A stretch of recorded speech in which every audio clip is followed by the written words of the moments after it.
ಈ ವಿಡಿಯೋ ಸೆಷನ್ಗೆ ಸ್ವಾಗತ. ಕಳೆದ ವಿಡಿಯೋನಲ್ಲಿ ನಾವು ಸುದ್ದಿಯ ಅರ್ಥವನ್ನು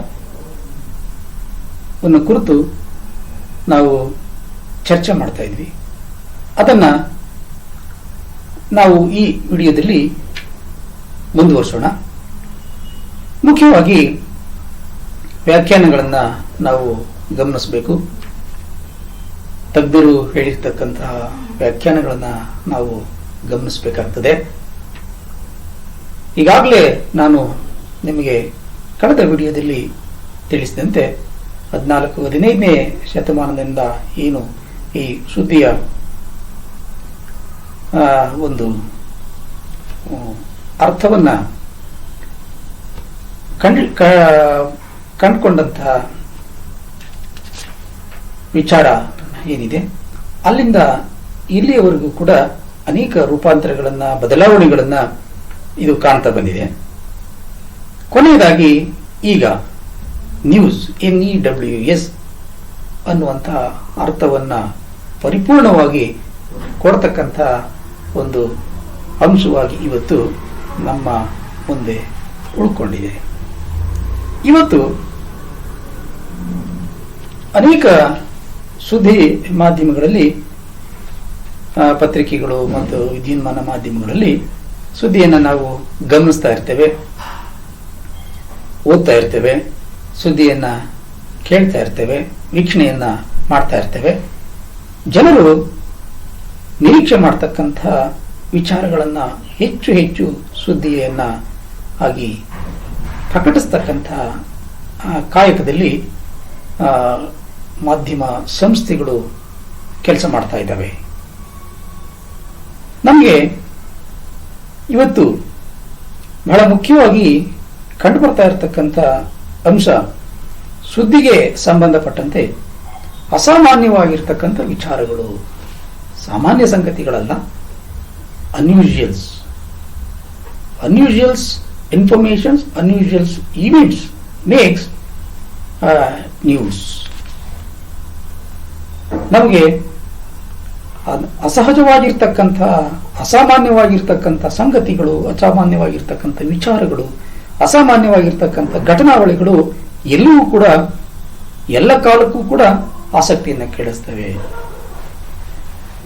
These kind of events, these kind of activities are make news always. ಯಾವ ಸಂದರ್ಭದಲ್ಲೂ ಕೂಡ ಇವು ನಮಗೆ ಹೊಸ ಸುದ್ದಿಯನ್ನ ಸೃಷ್ಟಿ ಮಾಡ್ತಾ ಇರ್ತವೆ ಅನ್ನುವಂಥದ್ದನ್ನ ನಾವು ಕರಿತೇವೆ, ನೋಡ್ತಾ ಇದ್ದೇವೆ. ಹೀಗೆ ಬಹಳ ವಿಶೇಷವಾದಂಥ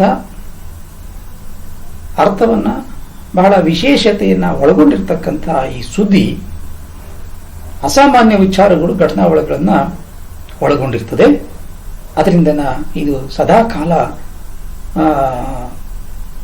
ಸುದ್ದಿಯನ್ನ ಹುಟ್ಟಾಕ್ತಾ ಇರ್ತದೆ. ದುರಂತಗಳು ಜನರ ಮೇಲೆ ಹೆಚ್ಚು ಪ್ರಭಾವವನ್ನು ಬೀರ್ತಾ ಇರ್ತವೆ. ಹಾಗೆಯೇ ಅವು ಸುದ್ದಿಯನ್ನ ಉಂಟು ಮಾಡತಕ್ಕಂಥ ಅಂಶಗಳು ಕೂಡ ಆಗಿರ್ತವೆ. ಜನರ ಬದುಕಿನ ಮೇಲೆ ದೊಡ್ಡ ಮಟ್ಟದ ಪ್ರಭಾವವನ್ನು ಬೀರ್ತಕ್ಕಂಥ ಕೆಲಸವನ್ನು ಮಾಡ್ತಾ ಇರ್ತವೆ.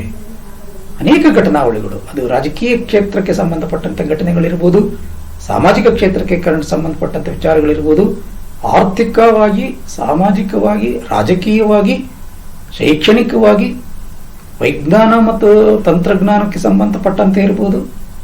ಇನ್ನು 10 ಹಲವು ಕ್ಷೇತ್ರಗಳಿಗೆ ಸಂಬಂಧಪಟ್ಟಿರ್ತಕ್ಕಂಥ ಘಟನಾವಳಿಗಳು ಸದಾ ಸುದ್ದಿಯನ್ನ ಉಂಟು ಮಾಡತಕ್ಕಂಥ ಕೆಲಸವನ್ನು ಮಾಡ್ತಾ ಇರ್ತವೆ. ಹೇಗೆ ಒಂದು ಕಾರ್ಖಾನೆಯಲ್ಲಿ ವಸ್ತುಗಳನ್ನ ಉತ್ಪಾದನೆಯನ್ನ ಮಾಡ್ತಾ ಇರ್ತಾರೆ, ಹಾಗೆ ಈ ಘಟನಾವಳಿಗಳು ಒಂದು ರೀತಿ ಕಾರ್ಖಾನೆಗಳಿದ್ದ ಹಾಗೆ ಸುದ್ದಿಯನ್ನ, ಪ್ರಕಟಣೆಯನ್ನ, ಸುದ್ದಿಯನ್ನ ಉಂಟು ಮಾಡ್ತಾನೆ ಇರ್ತವೆ, ಸುದ್ದಿಯನ್ನ ಸೃಷ್ಟಿ ಮಾಡ್ತಾ ಇರ್ತವೆ. ಈ ಸೃಷ್ಟಿಯಾದಂತಹ ಸುದ್ದಿಗಳನ್ನ ಜನಸಾಮಾನ್ಯರಿಗೆ, ಓದುಗರಿಗೆ ತಲುಪಿಸ್ತಕ್ಕಂತಹ ಕೆಲಸವನ್ನ ಮಾಧ್ಯಮ ಸಂಸ್ಥೆಗಳು, media houses can convey the information to the readers ಅನ್ನುವಂಥದ್ದನ್ನ ನಾವು ಅರ್ಥ ಮಾಡಿಕೊಡ್ಬೇಕಾಗ್ತದೆ. ಒಬ್ಬ ಸಾಧಾರಣವಾದ ಮನುಷ್ಯ ಏನಾದರೂ ಹೇಳಿದ್ರೆ ಅದು ಸುದ್ದಿ ಆಗೋದಿಕ್ಕಿಲ್ಲ, ಸಾಧ್ಯ ಇಲ್ಲ. ಆದರೆ ಅದೇ ವಿಚಾರವನ್ನ ಒಬ್ಬ ಅಧಿಕಾರದಲ್ಲಿ ಇರ್ತಕ್ಕಂಥ ವ್ಯಕ್ತಿ ಹೇಳಿದ್ರೆ, ಅಥವಾ ಅಧಿಕಾರದಲ್ಲಿ ಇರ್ತಕ್ಕಂಥ ರಾಜಕೀಯ ವ್ಯಕ್ತಿ ಹೇಳಿದ್ರೆ ಅದು ಬಹಳ ದೊಡ್ಡ ಸುದ್ದಿ ಆಗ್ತದೆ, ಅಧಿಕೃತವಾಗಿರ್ತಕ್ಕಂಥ ಸುದ್ದಿ ಆಗ್ತದೆ. ಸಾಮಾನ್ಯ ವ್ಯಕ್ತಿ ಹೇಳುವಂತ ಸಂಗತಿಯನ್ನೇ, ವಿಚಾರವನ್ನೇ ಒಬ್ಬ ಅಧಿಕಾರ ಸ್ಥಾನದಲ್ಲಿರ್ತಕ್ಕಂಥ ವ್ಯಕ್ತಿಯ ಮಾತುಗಳ ಹೆಚ್ಚು ಮೌಲ್ಯಯುತವಾಗಿರ್ತವೆ ಅನ್ನುವಂಥದ್ದನ್ನ ಹೇಳ್ತಕ್ಕಂಥದ್ದು. ಒಬ್ಬ ಅನಾಮಧೇಯ ಏನಾದರೂ ಹೇಳಿದ್ರೆ ಅದು ಜನರಲ್ಲಿ ಯಾವುದೇ ರೀತಿಯಾಗಿರ್ತಕ್ಕಂಥ ಆಸಕ್ತಿಯನ್ನು ಕೂಡ ಕೆರಳಿಸೋದಿಲ್ಲ. ಆದರೆ ಅದನ್ನು ಒಬ್ಬ ಖ್ಯಾತನಾಮರು ಹೇಳಿದ್ರೆ, ಅಂದರೆ ಕ್ರೀಡಾಪಟುಗಳು ಅಥವಾ ಸಿನಿಮಾ ತಾರೆಯರು ಅಥವಾ ರಾಜಕೀಯ ಧುರೀಣರು ಹೇಳಿದಾಗ ಅಂತಹ ವಿಚಾರ, ಸಾಮಾನ್ಯವಾದಂತಹ ಸಂಗತಿಯು ಕೂಡ ಬಹಳ ದೊಡ್ಡ ಮಟ್ಟದ ಪರಿಣಾಮವನ್ನು ಓದುಗರಲ್ಲಿ ಮತ್ತು ಸಮಾಜದಲ್ಲಿ ಪ್ರಭಾವವನ್ನು, ತನ್ನದೇ ಆಗಿರ್ತಕ್ಕಂಥ ಪ್ರಭಾವವನ್ನು ಬೀರ್ತದೆ.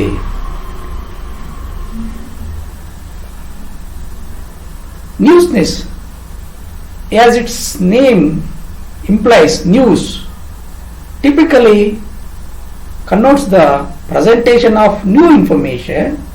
The newsness of news give it an uncertain quality which distinguishes it from the more careful investigations of history or other scholarly disciplines. It means ಸುದ್ದಿ ಅನ್ನುವಂಥದ್ದು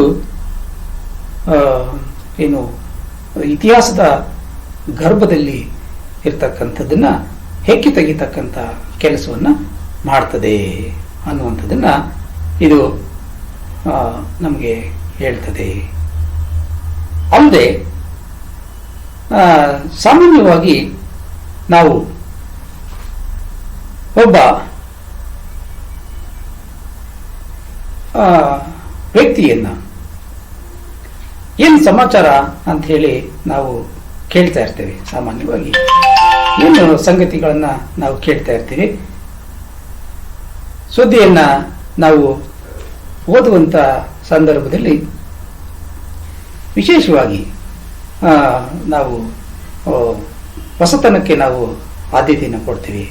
ಹಾಗೇನೆ ಒಬ್ಬ ವ್ಯಕ್ತಿಯನ್ನು ನಾವು ಭೇಟಿಯಾದಂಥ ಸಂದರ್ಭದಲ್ಲೂ ಕೂಡ ಏನು ವಿಶೇಷ, ಏನು ಸುದ್ದಿ ಅಂತ ಹೇಳಿ ಕೂಡ ನಾವು ಕೇಳ್ತಾ ಇರ್ತೀವಿ. ಆ ವ್ಯಕ್ತಿಯಿಂದ ನಮಗೆ ಅನೇಕ ವಿಚಾರಗಳು ನಮ್ಮ ಗಮನಕ್ಕೆ ಬರ್ತವೆ, ಅನೇಕ ವಿಚಾರಗಳನ್ನು ಅವರು ನಮಗೆ ತಿಳಿಸ್ತಾರೆ. ಆದರೆ ನಾವು ಅದನ್ನ ಎಷ್ಟು ಸೀರಿಯಸ್ ಆಗಿ ತಗೊಳ್ತೀವಿ ಅನ್ನುವಂಥದ್ರ ಮೇಲೆ ಅದು ನಿರ್ಧಾರ ಆಗ್ತಕ್ಕಂಥದ್ದು. ಸೊ ಈ ಹಿನ್ನೆಲೆಯಲ್ಲಿ ನಾವು ಸುದ್ದಿಯನ್ನ ಅರ್ಥೈಸ್ಕೊಳ್ಬೇಕಾಗ್ತದೆ. ಸುದ್ದಿ ಅಂತಕ್ಕಂಥದ್ದು ನಾವು NEWS, N for newsworthiness, E stands for emphasis, W for 5W and 1H, and S for sources of news. So according to these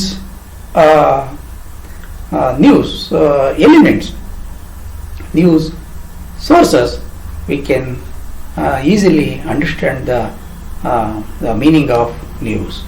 ತಜ್ಞರ ವ್ಯಾಖ್ಯಾನಗಳನ್ನು ಕೂಡ ನಾವು ಗಮನಿಸಿದಂಥ ಸಂದರ್ಭದಲ್ಲಿ ನಿಘಂಟಿನಲ್ಲಿ ಅನೇಕ ರೀತಿಯಾಗಿರ್ತಕ್ಕಂಥ ವ್ಯಾಖ್ಯಾನಗಳನ್ನ ಕೊಟ್ಟಿದ್ದಾರೆ.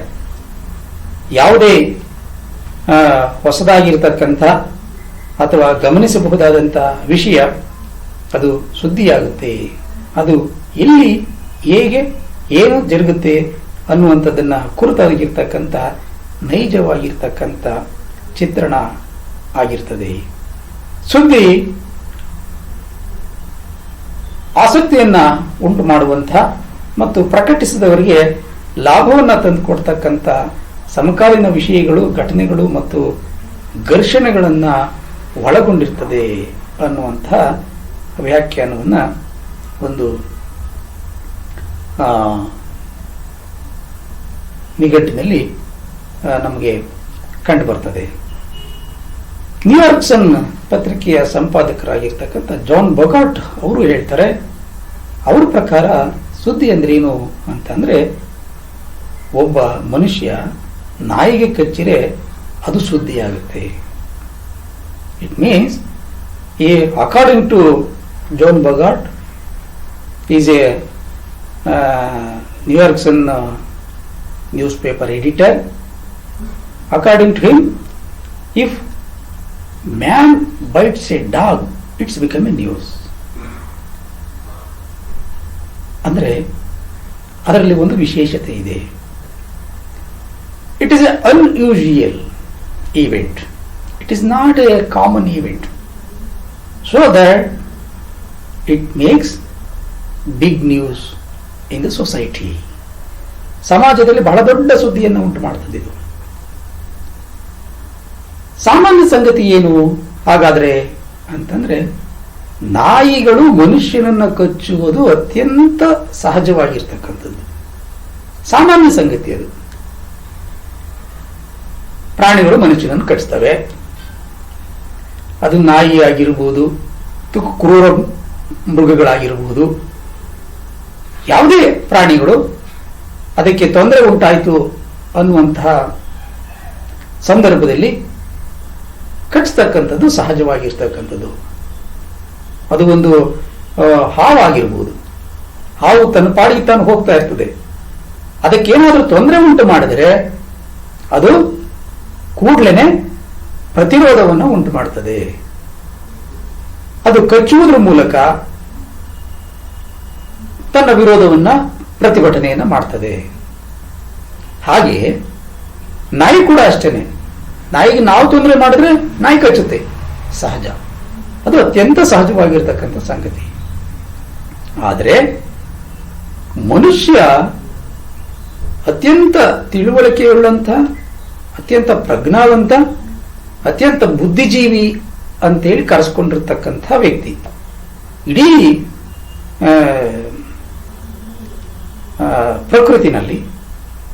ಪ್ರಕೃತಿಯಲ್ಲಿರ್ತಕ್ಕಂಥ ಎಲ್ಲ ಜೀವರಾಶಿಗಳಲ್ಲಿ ಮನುಷ್ಯ ಅತ್ಯಂತ ಶ್ರೇಷ್ಠವಾಗಿರ್ತಕ್ಕಂಥ ಒಂದು ಪ್ರಾಣಿ. ನಾವು ಸೋಷಿಯಾಲಜಿಕಲ್ ಆಸ್ಪೆಕ್ಟ್ಸ್ ನಲ್ಲೂ ಕೂಡ, ಸೋಷಿಯಾಲಜಿಯಲ್ಲಿ ಏನ್ ಹೇಳ್ತಾರೆ, man is a social animal ಅಂತ ಹೇಳ್ತಾರೆ. ಅಂದ್ರೆ ಮನುಷ್ಯನು ಕೂಡ ಸಾಮಾಜಿಕವಾಗಿರ್ತಕ್ಕಂಥ ಒಬ್ಬ ಪ್ರಾಣಿ ಅಂತ ಅಂದಾಯ್ತು.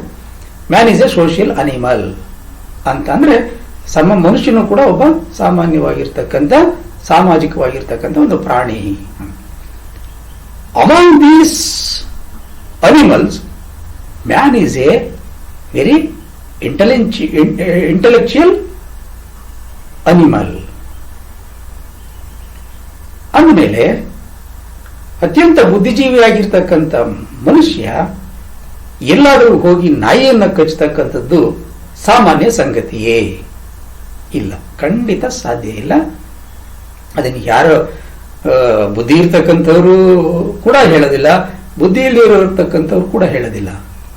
ಆದರೆ ಈ